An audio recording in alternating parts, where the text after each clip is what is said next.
So in this video, finally going to be getting the engine out, but first I want to correct a mistake I made in the last video where I said I'm making a cafe racer. Even though I know the history of cafe racers, I didn't realise that they were so specific. I was under the impression that any bike, sort of a road bike that was stripped down with a cut-off rear end and a hoop, was a cafe racer, but it turns out there's a bunch of different bikes in that style. Cafe racers are one specific part of that, which also involves like the rear cowl and the clip-on bars. There's also brats and bobbers and scramblers, and it turns out what I'm making is a scrambler, right down to the fact that I want the kind of shotgun side pipe. Anyway, back to the task at hand. Once I'd removed the rear suspension and the swing arm, I was ready to support the engine weight using the engine crane and remove the last few bolts holding it in.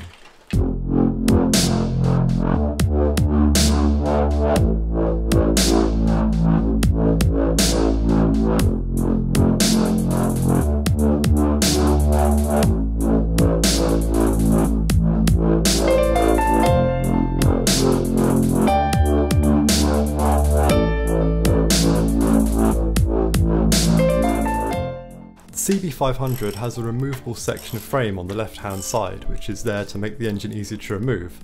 Unfortunately, one of the bolts holding that to the engine is completely stuck, so I had to undo everything else and just try and remove the engine with that section of frame at the same time, which made my life a little more complicated, but it did work out in the end.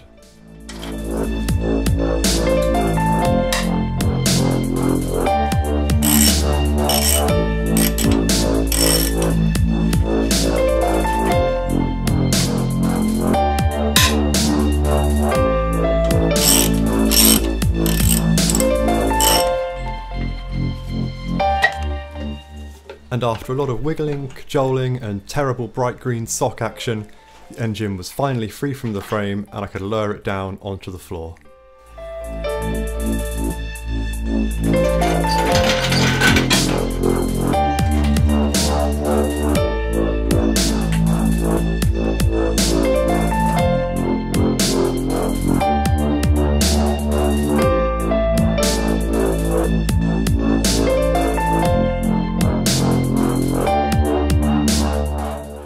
One thing I wish I'd known before I started is that this engine is really well balanced. You only need to support it in the centre of the sump, as I'm demonstrating here, so hopefully that can help someone else watching this.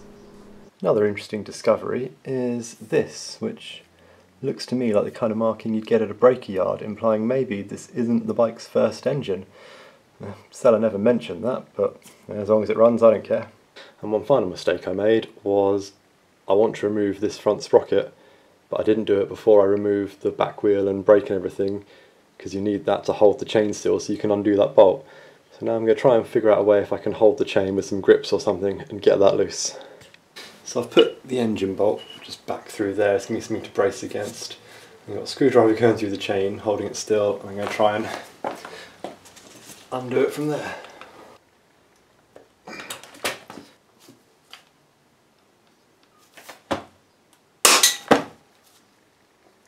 Wow, that is not good. I think I'm going to snap the tip off the screwdriver. That could have been dangerous. New plan. So what I've got now, you may not be able to see, I've got a bolt going through there and then another one coming through here, so top and bottom of the engine bolt. They should be more likely to bend than take my eye out. Oh. Yes.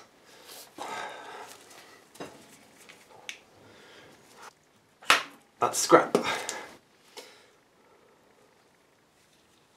So, engine is out. Only problem is, I cannot for the life of me get this bolt here out. It's just not pulling through. I've tried hitting it with a hammer. I even whipped up this kind of puller contraption that would hook over the bolt head and then try and draw it through. And all I've actually done is compress this aluminium spacer a little bit. And I've been racking my brains trying to figure out how to get this bolt out until it occurred to me just to go and look on eBay, and you can buy a full set of stainless steel engine bolts for this bike for 40 quid. So I'm going to give up on trying to remove it and just cut it off instead. So, best laid plans and all that. I can't see a way I can get a cutting blade in there without risking either cutting the engine or this part of the frame. So I'm not sure cutting it is the way to go, or if it is, I'm going to have to attempt it with a Dremel, which on what looks like an M10 or M12 bolt, that could take a while.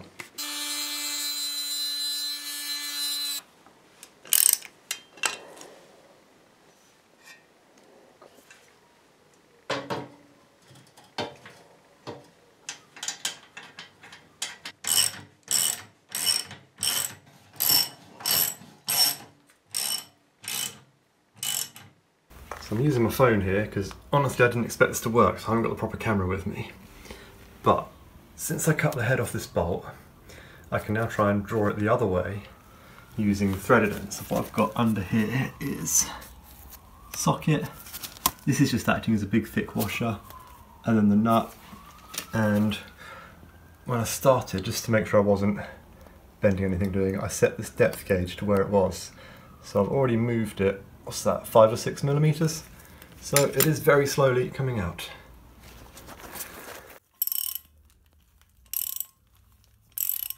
So this is the setup now, still extracting it slowly.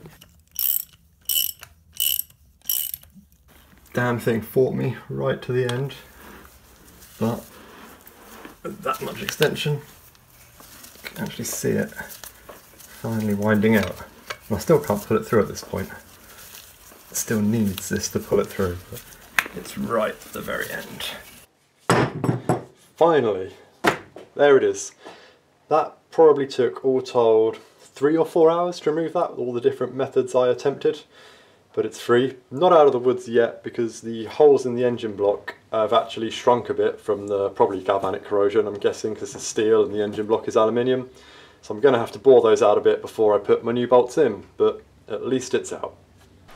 Next up, as I want to strip the bike down to just the frame, I removed all of the front end.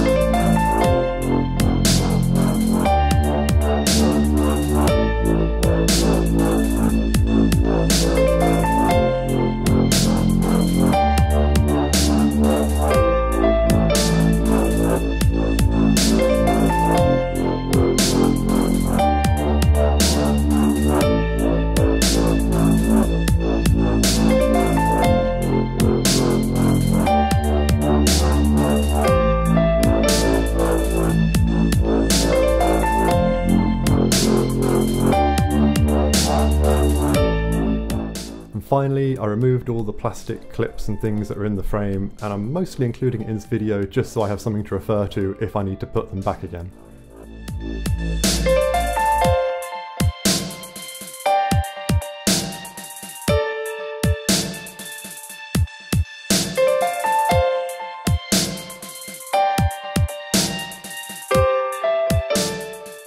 So that's it.